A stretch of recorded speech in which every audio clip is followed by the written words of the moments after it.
Hey guys, Dan Malone here from MassLive.com alongside, as always, Andrew Cyr of the Massachusetts Daily Collegian. We're here, as you can tell, at McGurk Stadium on Saturday night following the Minutemen's 21-13 win over Florida International, the Minutemen's first win of the year. It started off kind of ugly, a lot like last year's game, but it picked up a little bit. It got pretty entertaining.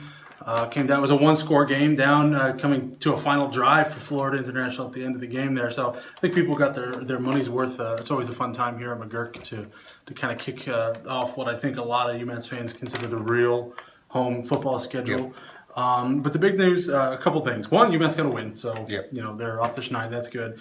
Second is UMass had a new quarterback today, and Andrew Ford, who the junior college transfer who originally signed with Virginia Tech. He made the start in place of Comas, who was apparently too injured to play.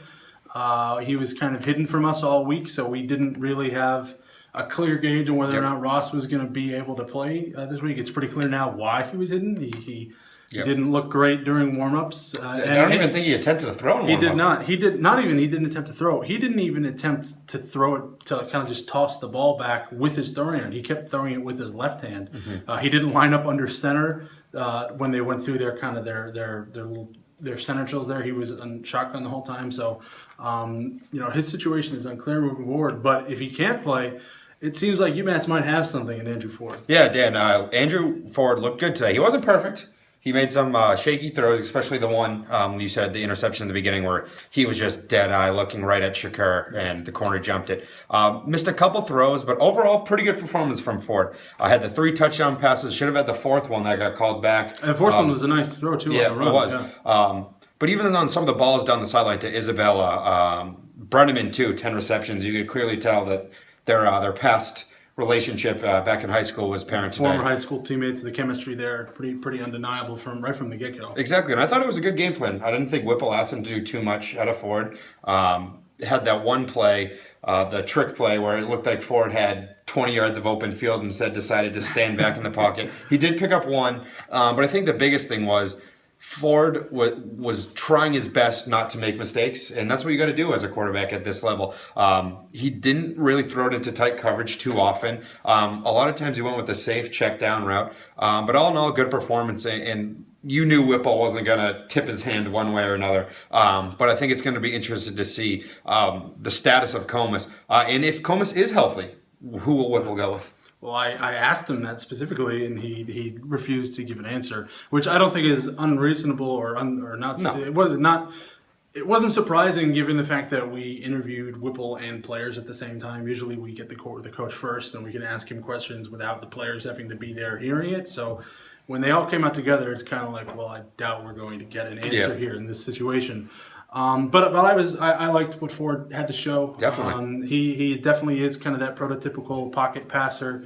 He's bigger than Comas. He's not 6'6" or 6'5" like Frohnapple was. But watching the number 7 out there kind of do his thing, you kind of get a sense, hey, this is kind of Frohnapple-esque sometimes. He showed off a nice arm. He climbed the pocket well. He looked like he had some poise. He got out of the pocket well. He's not blazing fast, but he avoided enough rushers. It was interesting to see him kind of do it the other way around. He's left-handed. Yeah. So he would roll out the opposite way that we're used to seeing UMass quarterbacks roll out. And he made some nice plays on the run. He had the the touchdown throw to Brenneman that was on the run that he threw some nice touch to the back of the end zone. The should have been touchdown to Dan Jonah was nice on the run. I think he showed some real talent and kind of brought an element that we all assumed Comas was going to bring to the offense. And I think the Brenneman thing can't really be understated. I think those two, they have a history.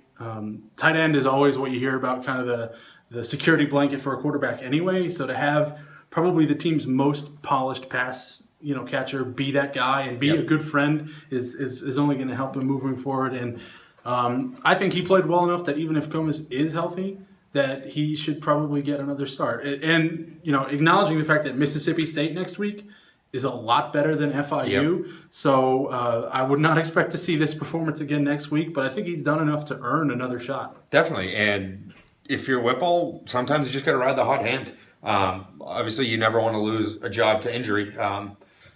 It happens. It happens. It's football. It definitely happens. Timing is everything. Ford came. I thought it was interesting because all week Whipple said, "No, Comas is going to be good to go." But after That's coach yes, speak. exactly. In Thursday after Kind of media, felt that, Ford found out Thursday that he before was walkthrough that he was starting. But interestingly enough, it was a joke that Ford made Monday of practice that Whipple said, "All right, he's starting to feel like he's a part of this team. He's in the system." Kind of cracked him a little bit. Yeah. That he wouldn't remember the joke. He didn't tell us the Yeah. joke, so we have no idea what it was. But apparently, that was the thing that let Whipple know that this guy has he's got the confidence. He's kind of got my back here. So other than the quarterback, the FIU's offense is not. It's not good. It's not great. Alex Gardner is a good running back. Yep. He gashed UMass for close to 6 yards per carry, but defensively, UMass came up with some big stops when they really needed to. Deshaun Downey, a couple more sacks. He's been today. awesome this year. He's apparently his playmaking is not a fluke. The biggest one coming at the end, kind of near the end of the game, when FIU was driving, they were down, but they needed a touchdown to take the lead, and Downey comes up with a big second down sack to kind of push them back into a 3rd and long and make them into a field goal situation that kept UMass in the lead. UMass forced another fumble on the would-be game-winning drive in which Alex Magoo, the FIU quarterback, picked up a first down on a QB draw and then put the ball in the turf, and that's that. Those are plays that the UMass defense hasn't really made in past years, and all of a sudden they were coming up with them today when they really needed to. They did, and I think another thing that can't be overlooked was UMass was without Shane Huber for that second half. He's been without Jackson Porter. exactly. The entire game. Whipple said that they lost Porter midweek. No update on his status. But anyway, that defense, they're deeper, they're faster, and you can clearly tell. And these freshmen, whether it's the cornerbacks, Allen. Isaiah Rogers, he filled in for Porter. He should have had a couple interceptions. He had 2, but his pass coverage was great, and they don't have a lot of size on their side, the UMass corners, but they did play really well today. Other than that, front 7 I thought did an excellent job getting pressure. Florida International likes to spread you out, likes to gash you with those quick passes, which is why UMass wasn't so heavy in the box and blitzing everyone. But other than that, I thought it was a great job. I think this defense a lot of times gets overlooked. Because when you came into the season, losing the guys they did, like Randall Jett, like Joe Vaughn, like Trey Seals, like Kason Messiah, like Joey Colton, guys who had been in the starting lineup for 3-4 years, and to go in there with this young group, this defense is revitalized. They're humming to the ball a lot faster. They're just swarming better than they have in years past. And I think that a lot of times Whipple, as the quarterback guy, and we know he doesn't do much with the defense, but these kids can play. Yeah, if they keep that up, if they have someone emerge at quarterback, whether it's Ford or Comas, and if they ever get Marquise Young kind of back to being the big play guy that he was, he had 85 yards today, but he really had to grind those out, and it kind of turned to John Robinson Widget at the end of the game. The bus, as Mark Whipple called him, to kind of salt that one away at the end. If they could get the offense kind of clicking with that defense, I mean, they were good enough to beat FIU. They were good enough in times to beat both Florida and Boston College for at least a little while. So